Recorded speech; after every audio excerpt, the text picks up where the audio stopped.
आपका क्वेश्चन क्या कहता है, the capacitance of a parallel plate capacitor is 16 microfarad when a glass slab is placed between the plates the potential difference reduces to 1/8 of the original value, what is the dielectric constant of glass. ये रहे आपके options.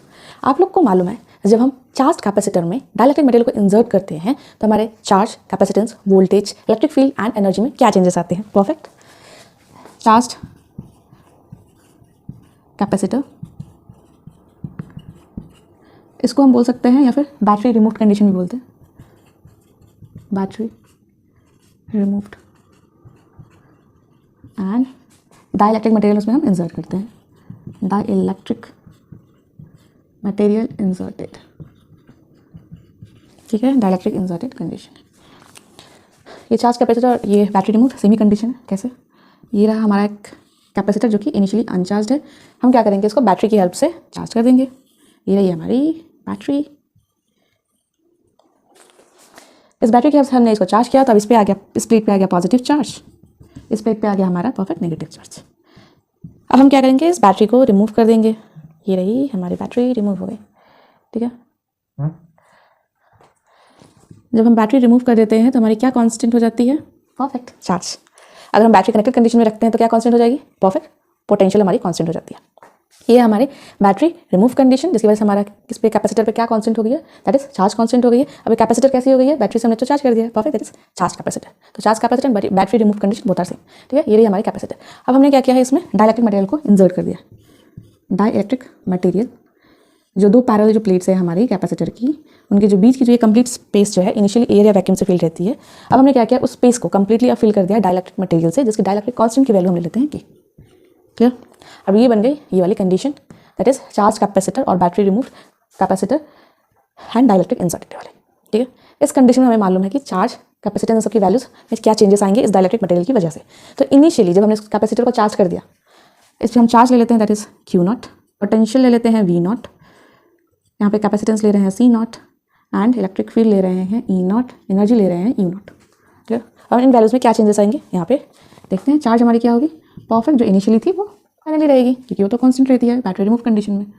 तो initially थी Q0 तो Q0 रहेगी। Capacitance का क्या होगा, परफेक्ट इंक्रीज कर जाएगी K टाइम्स। पोटेंशियल का क्या होगा, परफेक्ट इनिशियल से डिक्रीज कर जाएगी। इलेक्ट्रिक फील्ड वो भी डिक्रीज करेगी। एनर्जी का क्या होगा, परफेक्ट वो भी हमारी डिक्रीज हो जाएगी। तो ये इन्फॉर्मेशन आप लोग को पहले से ही मालूम है।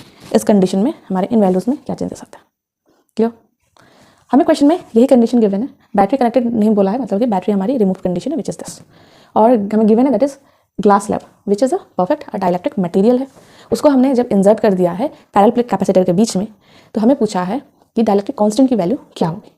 ठीक है, यहाँ पे देख सकते हैं हमें गिवन है पोटेंशियल डिफरेंस रिड्यूसेस टू बोला है, मतलब वैल्यू दिख रखी है जहाँ तक पहुँची है, and reduces to 1/8 of the original value. Clear? अगर इनिशियली इस लाइन का मीनिंग आप समझे, 2 है, ध्यान रखेंगे। इनिशियली अगर हम ले लेते हैं पोटेंशियल दैट इज V1, तो हमारी जो फाइनली जो पोटेंशियल होगी, जो हम इलेक्ट्रिक मटेरियल बोल सकते हैं इस कंडीशन में, ग्लास स्लैब को इंसर्ट करेंगे finally, that is 1/8 reduces to, यानी वहाँ तक पहुँची है value, that is 1/8 of the original value. Original value क्या है, दैट इज हमने लग लिया, दैट इज V1, तो V1 का 1/8। क्लियर? यही लाइन यहाँ पे बोली है। तो फाइनल जो हमारी पोटेंशियल जो डिफरेंस है उसकी वैल्यू क्वेश्चन में हमें गिवन है। क्लियर? हमें सिर्फ डाइलेक्ट्रिक कांस्टेंट की वैल्यू चाहिए, तो अब हम इसको कंपेयर करेंगे इससे। ठीक है, तो हम फोकस करेंगे सिर्फ इस पार्ट पे। अब ये हम जो देख रहे हैं पोटेंशियल डिफरेंस निकालने का फॉर्मूला, इसको हम ऐसे भी रिप्रेजेंट कर सकते हैं, 1/k is equals to 1/k multiply by V0। ये है V0 हमारी है इनिशियल वैल्यू, ये रही इनिशियल V0, दिस वन। अब यहाँ भी हमने इनिशियली इसका पोटेंशियल क्या लिखा है, that is V1, this is initial. तो ये और ये तो सेम है, यानी कि this 1/8 is equals to 1/k। हम कह सकते हैं this 1/8 is equals to 1/k। Therefore 1/8 को आप सिंपली कंपेयर कर देंगे 1/k से। अब इधर के हम इसको सॉल्व करेंगे, आंसर आ जाएगा, ये हमारा क्रॉस मल्टीप्लिकेशन इधर जाएगा, तो k की जो वैल्यू आएगी दैट इज 8। तो हमें मिल गई डाइलेक्ट्रिक कांस्टेंट की वैल्यू। तो यहाँ पे क्वेश्चन में गिवन है दिस पैरेलल प्लेट की जो कैपेसिटर है वो 16 माइक्रोफैराड गिवन है, दैट इज इनिशियली बिफोर जो हमने डाइलेक्ट्रिक मटेरियल को इंसर्ट किया है। ठीक है, इसका यहाँ पे अभी कोई यूज़ नहीं है, हमारा आंसर है डायरेक्टली पोटेंशियल डिफरेंस की जो वैल्यू देख रखी है फाइनली, उसी से हम लोग डाइलेक्ट्रिक कांस्टेंट की वैल्यू निकाल सकते हैं। क्लियर? तो ये वाला जो क्वेश्चन में दिख रखा है ना, इनिशियली वैल्यू दिख रहा है। अगर यहाँ पे क्वेश्चन में साथ में ये भी पूछ देता कि फाइनली हमारे जो है पैरेलल प्लेट जो कैपेसिटर है, डाइलेक्ट्रिक मटेरियल इंसर्ट करने के बाद उसकी कैपेसिटेंस की वैल्यू क्या होगी। इनिशियली गिवन है 16 माइक्रोफैरेड। फाइनली अगर पूछते तो सिंपली ये रहा फॉर्मूला, हमें इनिशियल वैल्यू गिवन है, this is case dielectric constant, जो कि हमने फाइंड आउट करें। सिंपली मल्टीप्लाई करेंगे 16 × 8, हमें मिल जाएगा हमारा कैपेसिटेंस की वैल्यू इन माइक्रोफैरेड। क्लियर। तो यहाँ पे हमसे पूछा dielectric constant of glass which is 8, तो ऑप्शंस देखेंगे तो हम लोग का आंसर हो जाएगा B 8।